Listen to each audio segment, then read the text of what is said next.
Before we actually launch into questions, and I don't want to take a lot of time with this, I'm constantly being asked questions about what's going on in the country, about COVID, about lockdowns, about all of those kinds of things. And I want you to know that I don't have any secret inside information, but I do my very best to examine what's available so that I can help people to understand what we're facing. And rather than try to answer these things sort of one piece at a time, let me just share with you some information that I think will be of help to you. I trust it will be.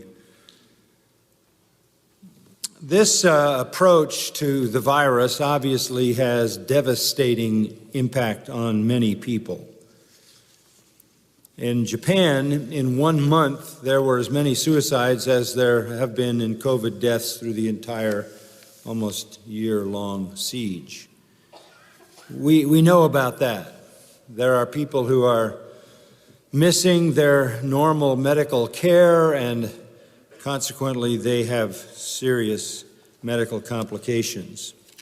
In some states, as many as a third of businesses, small businesses, have become closed and are unlikely to open. I read that as many as half of businesses owned by black people will not be able to open, devastating financial results.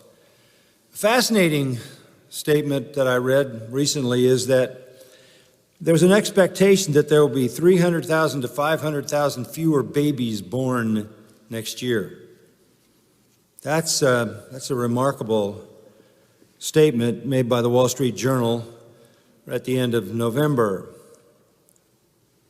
Births were down about 50,000 last year, and this year, compare that to 300,000 to 500,000, as people have such existential fear that they're less likely to want to bring children into the world.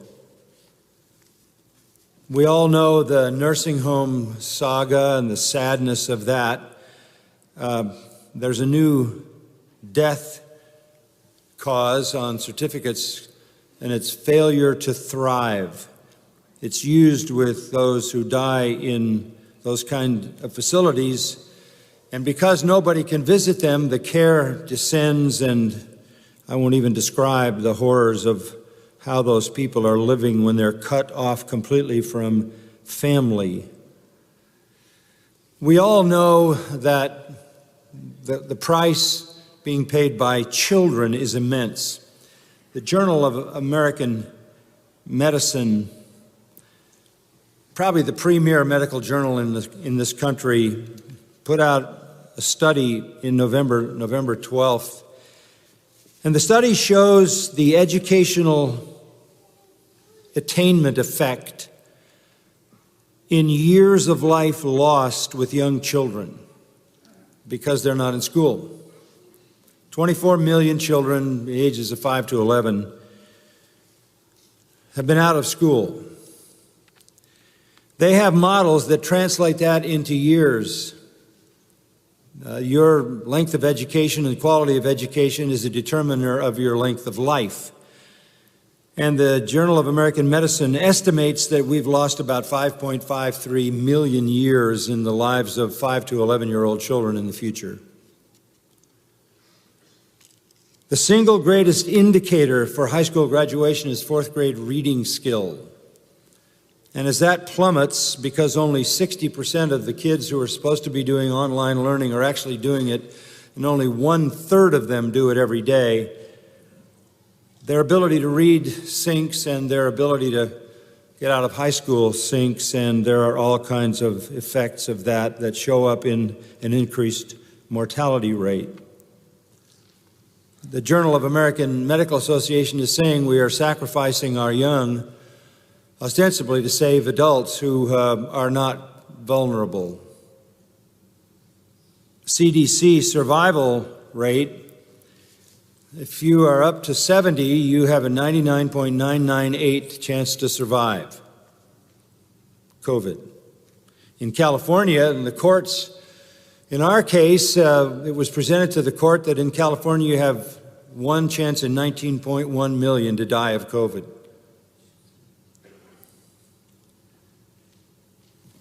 You say, well, it's a serious thing if somebody catches it. It can be like any kind of flu or virus, and it can be very serious if there are, as we know, comorbidities, and that's an important thing to keep in mind.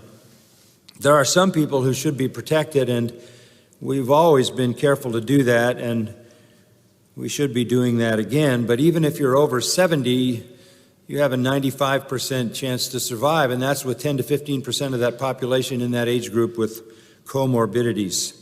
Some medical experts are calling for us to stop calling this a pandemic. Essentially, they're wanting us to call it a syndemic. Pan means all. By virtue of the statistics of the CDC, if 99.998 people survive, that is not all being affected by it, even if they do have some symptoms. But what it really is a syndemic in that it synthesizes with other factors of obesity and heart disease and overweight and things like that, and in that combination, it becomes much more potentially significant. The Washington Post came out with an article that said everyone wore masks during the 1918 flu pandemic. They were useless. 50 million at least died in that pandemic because there was really no way to resolve it medically. The latest that I've read is out of the 50 million, let's say 30 million died of pneumonia, which is sort of that syndemic notion. Masks became symbolic. People were told, wear it once and wash it and sterilize it, and once you put it on, don't ever touch it if you expect it to work. I received a report from UCLA, the internal report, that in the entire system, they have tested about 140,000 people for COVID, and out of that, in their whole system, there are 27 people in the hospital with some COVID complications. 27 out of testing maybe is close to 150,000. There's one other thing I would just mention to you. Johns Hopkins, one of the great medical schools in our country, did a study of COVID-19. They released the study on the 22nd of this month, of November rather. It's titled, Relatively No Effect in Deaths in the U.S. The question that keeps coming up is, are more people dying than die in other years? And that's what this study was intended to find out. The study declares that the number of deaths is not alarming. In fact, it has relatively no effect on the number of deaths in the United States. Retrieving data from the CDC website revealed that the deaths of older people stayed the same before and after COVID. Since it mainly affects older people, experts expected an increase in the percent of deaths in the older group. Data says that didn't happen. The percentage of deaths among all age groups remained relatively the same as time period from 2014 to 2020. So if COVID-19 has no significant effect on U.S. deaths in the total number, why does it appear so? And this report says deaths from 2014 to 2020 were examined. There was a sudden increase in COVID deaths in the year 2020. Analysis of deaths per cause in 2018 showed the pattern of seasonal increases in death for all causes during the flu season. The leading cause of death is heart disease. In 2020, during that same period, COVID-19 related deaths exceeded heart disease deaths. Unusual because heart disease prevails as the number one cause of death. Here's the interesting part. Looking closer at the numbers, it was clear that compared to 2018, the 2020 numbers showed no drastic increase across all causes. Rather, there was a dramatic decrease in deaths due to heart disease. And here's the key.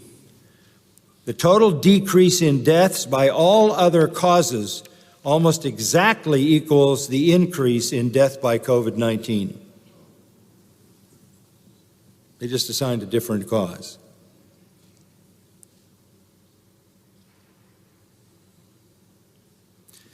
There is, and you can look these things up yourself, there is a declaration called the Great Barrington Declaration, signed by 10,000 medical doctors and epidemiologists and experts, public health scientists. And the Great Barrington Declaration has grave concerns about how COVID-19 is being dealt with. That document says lockdowns are producing devastating results on short and long-term public health. This is not the right approach, and they recommend, these 10,000 experts, that we allow those with minimal risk to live life normally and build up natural immunity. Now, those are just some things that I wanted to give you to maybe ease some of the fears that you might have. As I said long ago when we first got into this, that we are the people of the truth, and we will always do the very best we can to tell you the truth.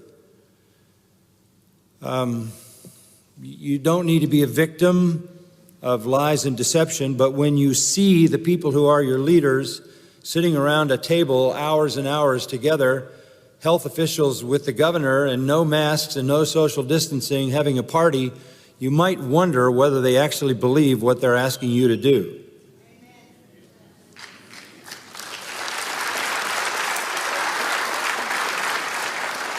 Now, I'm not saying this doesn't exist. It does. I'm not saying it can't be serious. It can be. It can be anything from the flu to very serious with those who have other prevailing illnesses. But to completely destroy businesses, schools, children, young people, education, churches, and everything else in our society, every normal course of life, is an overreaction. And that is not my conclusion. That is the conclusion of 10,000 experts, scientists. That's a fair number. And I'm saying this to you because I don't want to be accused of putting you in jeopardy. People have said about me that I am mocking COVID, and people on the internet say all kinds of things about me with regard to the fact that I'm going to be killing people because we're meeting as a church. We are not naive about the reality that everybody's going to die, right? Yeah, and there are lots of ways that can happen. But at the same time, we have believed from the very beginning that the truth is that this is not a disease that kills everyone, and the statistics are in. 99.998 people survive this. And we have simply tried to follow what has become apparent week in and week out, and it started pretty early when it became clear that this was being misrepresented. The question comes up in conversation, why are they doing this? I'm not sure that everybody has the same motive. It can be fear, it can be about power, it can be about control, it can largely be political, trying to completely tear down the existing systems that we're used to. Power has always been that which maddens people to do the most damage of anything that exists in human ambition. Power is a brutal master. why they seek power, why they want to overturn things. That's for every person's motive, perhaps nuanced a different way than the rest of them, but it comes down to power and control, changing the world to fit them. This is a collective group, some known and some unknown. And they have done something that's never been done in human history. They have made this global. That in itself is very interesting because now we are a global world. And that is a setup that we've been waiting for through redemptive history since the Lord promised that there would come in the future an Antichrist who would have a global government. This is the first time in my lifetime that we literally have such power over people globally that we can shut them down so they can't function. Cancel culture can come to you. This suits the world of Antichrist. As you look at the book of Revelation, there's the mark of the beast, the number, and if you don't have that, you don't buy, you don't sell, you don't exist.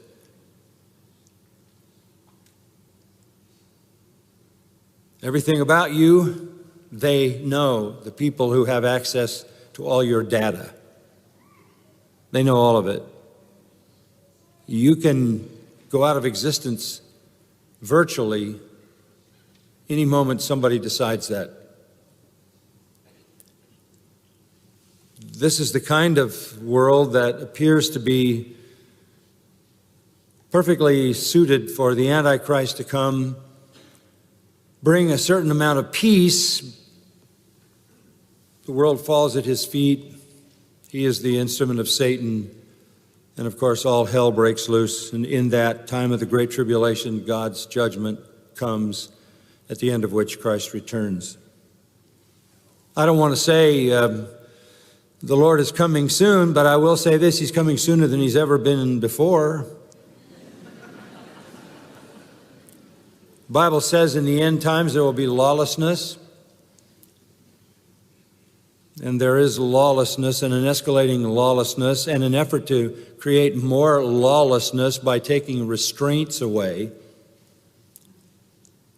This is a world that could find itself in such absolute chaos that the right satanic leader who promises to fix everything could be given the title of King of the World. That Antichrist, aided by the false prophet, is what we see in the book of Revelation. Many years ago, I used to think there were signs of the return of Christ being imminent, and there always have been, and we always know he can come at any day or any hour. But it seems that this is the world that we never knew could exist. We have the kind of weaponry that could destroy a third of the population, a fourth of the population, as we see in the book of Revelation. We have the kind of technology that can literally erase people out of existence. So it's just up to us to be sure that we're looking at the signs of the times, for sure. But I think we have to be aware of the fact that we aren't being told the truth. And that's not surprising, is it? Satan is a liar, and he establishes his kingdom on lies. So be discerning, be thoughtful. The Lord has been very gracious to us here. We've been meeting together like this. And for months and months and months. And the health department was here a couple of weeks ago to say, there's no outbreak at Grace Church. How is that possible if what they say is so? We are a microcosm of the world. The Lord has even given us protection from the Supreme Court twice, one case in New York and now Thursday another case in California, that whatever this virus is, it does not overpower First Amendment rights. So we are meeting, but not in a foolish or irresponsible way, with as much knowledge and thoughtfulness as we can have. And so I want to encourage you that, spiritually speaking, this is the best place you could be. And physically, I don't think we're a threat. We've all been together now for weeks and weeks and weeks and weeks. I think I had this before Shepherd's Conference. A couple of weeks before Shepherd's Conference, I didn't feel well at all, and took some normal things that the doctor would give me, and it was over in a few days. You say, well, that's way back in March, so you got it early. Well, you may think it started in January. That's what you read, but do you understand what recently happened? A study was done, serological study with the Red Cross. They went back to the blood bank to look at blood that was taken from people in 2019 from October to December, and in 2% of that blood, they found the antibodies from COVID. It's been around a long time, relatively speaking. And it'll run its course like every other bug does. The tests, I received a letter from a Stanford doctor who said up to 90% of the tests are invalid. I asked a football coach, what do you do to protect your team? He said, we swab their nose with bleach.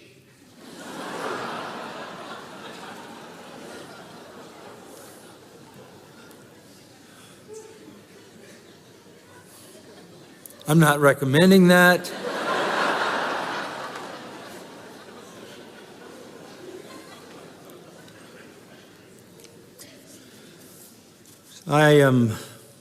I'm just very grateful for your faithfulness.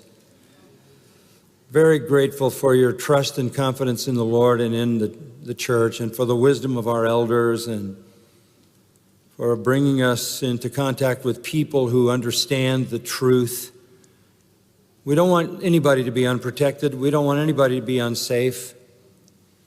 But life is a terminal illness, and far better to depart and be with Christ. So that's the best that can happen to us. But the statistic is so overwhelming. 99.998% of people will have no lasting effect from this. How can we literally tear the world to shreds over that? Other forces are at work. We're just glad to be here proclaiming the truth, right? Worshiping the Lord. So thank you for your faithfulness.